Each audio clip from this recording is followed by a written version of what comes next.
La técnica de la auscultación del foco cardíaco fetal y control simultáneo del pulso radial es la auscultación de los latidos cardíacos fetales, fetocardía, a través de las cubiertas abdominales maternas en un periodo determinado. Este puede ser de 1 minuto.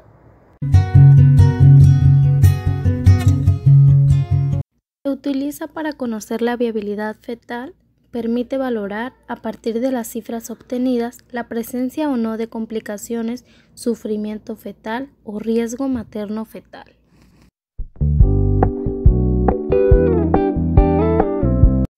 El procedimiento es el siguiente.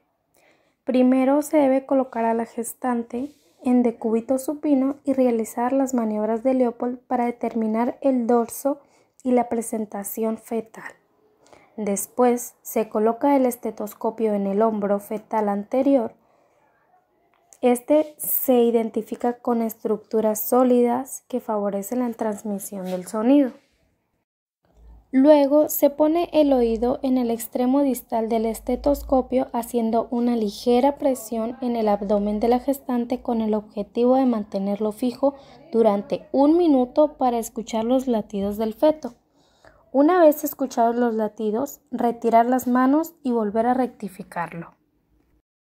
Los elementos que se han de tener en cuenta durante el procedimiento son los siguientes. Evitar confundir los latidos fetales con los de la arteria materna.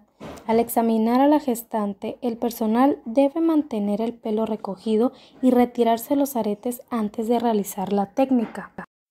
Indicar evacuar la vejiga antes del procedimiento. Comprobar que la gestante no tenga fiebre.